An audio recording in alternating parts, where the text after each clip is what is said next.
Aujourd'hui, 25 personnes viennent d'être massacrées encore une fois dans le village de Mamové, se situant dans le territoire de Béni. Le nombre de personnes emportées dans la brousse, donc des disparus, on ne connaît pas. Cela se passe sous silence du gouvernement congolais. Qui peut comprendre cela? Expliquez-moi, chers compatriotes, parce que moi je ne comprends pas. Quel est ce gouvernement sérieux qui peut garder silence lorsqu'on vient de massacrer 25 personnes et peut-être des centaines d'autres emportés dans la brousse? Qui peut garder silence? Tous les efforts que le gouvernement déploie, c'est pour attaquer le M23, mais jamais pour attaquer les ADF. Les avions de guerre, les Mirages, c'est pour bombarder les territoires occupés par le M23, mais jamais ces Mirages ne sont allés bombarder les positions des ADF. Les ADF ont des camps qu'ils ont construits dans le territoire de Béni, le territoire d'Ituri. Ces camps sont bien connus. Ils sont identifiables et connus. Ils sont même identifiés. Mais les FARDC ne les attaquent jamais. Qui comprend ça? Moi, je ne comprends pas. Les FDLR, ils ont aussi des territoires qu'ils occupent au Congo. Ils font payer des taxes, ils tuent des gens, ils tuent des Congolais. Le ministre Mouya l'a dit, les FDLR font plus mal aux Congolais qu'aux Rwandais.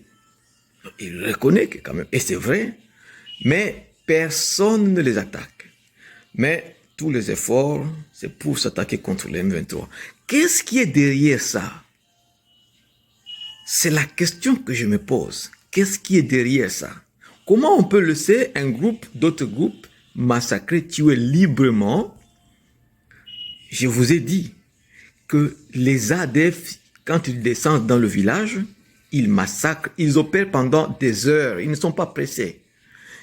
8 heures en train de massacrer, de tuer, de brûler, de détruire et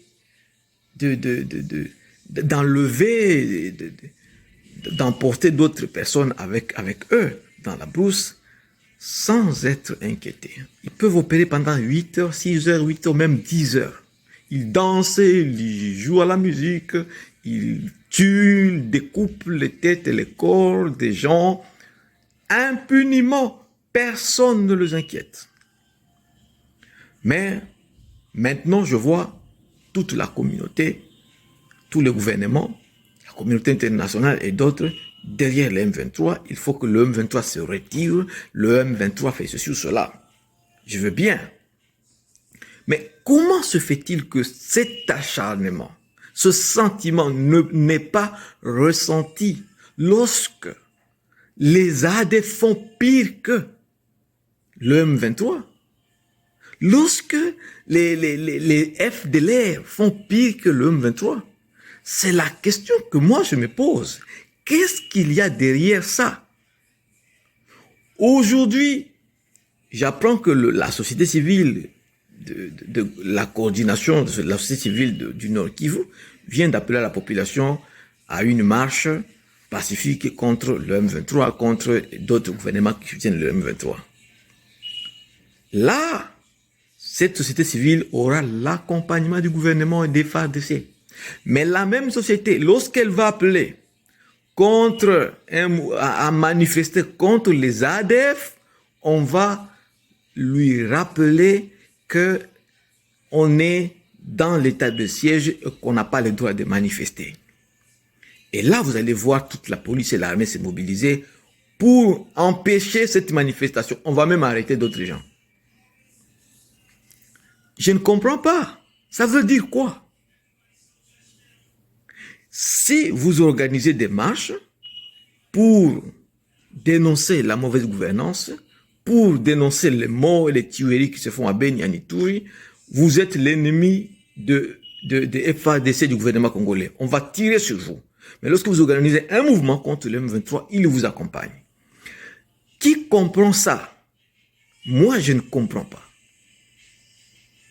Est-ce que le problème réel du Congolais, c'est vraiment le M23 ou bien le gouvernement congolais est en train de cacher son incompétence derrière le M23? C'est la question que je me suis en train de me poser. Parce qu'il y a de vrais problèmes au Congo. Dans quel pays on peut tuer des gens comme ça pendant des heures, vous massacrez, vous vous retirez calmement? À Maboya, à Païda, à Mamové, partout, ça s'est fait. Ça veut dire quoi? Et bon, maintenant là, avec le M23, on appelle à l'unité, tout le monde derrière le président, voilà. Je me demande si ce n'est pas pour des raisons propagandistes. On veut s'attirer la sympathie de la population, mais ça ne veut pas dire que ce gouvernement aime la patrie. Il y a des vrais problèmes qu'il faut résoudre au Congo qui sont pires que le problème qui est présenté à la société congolaise. On veut présenter la société congolaise comme si le M23, c'est le plus grand mal. Je me demande, on peut se poser la question, nous tous, on peut réfléchir. Et bon, certains vont dire que je suis devenu rwandais. Bon, cela ne va pas m'empêcher de réfléchir en homme libre. Est-ce que vraiment, faisons un tout petit peu la comparaison entre le M23 et les ADF. Qu'est-ce qui fait le plus mal à la République? Si on admet du moins que les M23 ils n'ont pas le droit de se battre et qu'ils font mal à la République, admettons cela, prenons cette hypothèse vraie. Bon, maintenant, faisons la comparaison entre le M23 et les ADF. Les ADF, ils ont des territoires, des camps et autres, ils massacrent des gens, des innocents, des populations innocentes. Par contre, moi, je n'ai pas d'information que le M23 massacre la population innocente. Je n'ai pas cette information-là. Parce que dans les territoires occupés, je n'ai pas appris qu'ils sont en train de massacrer les populations. Mais c'est chaque jour que les ADF, j'apprends qu'ils sont en train de massacrer les populations dans tous ces territoires qu'ils occupent. Les FDLR également. Chaque situation, il y a des groupes armés qui ont chacun un territoire qu'ils occupent en République démocratique du Congo. Est-ce que vous savez que au sud Kivu, dans le plateau des Minembwe et autres, il y a une partie du territoire aussi que le gouvernement congolais ne contrôle pas. Vous le savez? C'est un territoire sous contrôle de Banyamulenge. Les FARDC ne contrôlent pas Là, ce n'est pas un problème. Hein, ça, on n'en fait pas un problème vraiment. Hein? Ça passe, c'est accepté.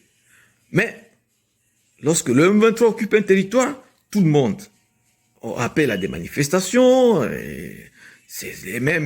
on appelle la communauté internationale, on bouscule la communauté internationale, on fait pression à la France, on fait pression aux États-Unis, on fait pression à la Western Community pour écouter, dites à ces gens de se retirer, ce sont des terroristes, tout ça.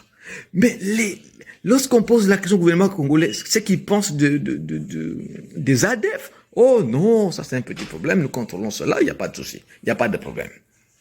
Qui comprend ça? Moi, je ne comprends pas. Alors, si on veut camoufler son incompétence derrière le M23, ça, c'est pas correct, c'est pas juste. Je pense qu'il faut trouver des solutions à des vrais problèmes. Moi, j'ai toujours dit, le problème du Congo, ce n'est pas un problème externe. Très souvent, je le dis, on se trompe de cible. Et c'est pour cette raison-là qu'on n'aura jamais la solution. On va rester dans ce cercle infernal. On peut demander aux M23 de se retirer. Ils vont se retirer. Demain, notre mouvement va naître et ce sera la guerre. On va revenir à la même situation. Parce que le vrai problème n'est pas traité. Le vrai problème n'est pas identifié. On a commencé avec la FDL, c'était le CDGOM après, et puis le CNDP, aujourd'hui le M23. Et ça se répète. Il y a plusieurs groupes armés au Congo. C'est le même problème. Et quand on se trompe de cible, on pense que le problème est externe, et on va rester dans ce cercle infernal. Des années, et cette génération sera sacrifiée, ça va passer. Et pendant que le pays est en guerre, comme ça, dans l'instabilité, aucun développement économique, la population va rester dans la souffrance, il n'y aura pas d'emploi, il n'y aura rien. Il n'y aura pas de route, il n'y aura rien. Parce que le pays est en guerre. aucun investisseur ne peut venir investir dans un pays en guerre. Alors, moi, j'ai toujours dit, le problème est interne. Il faut chercher le problème à l'interne. Il y a un problème au sein du gouvernement congolais. C'est le leadership qui pose problème. Si l'armée aujourd'hui paraît faible, c'est un problème à la tête du pays. Il faut trouver le problème là-bas, au Congo, pas ailleurs.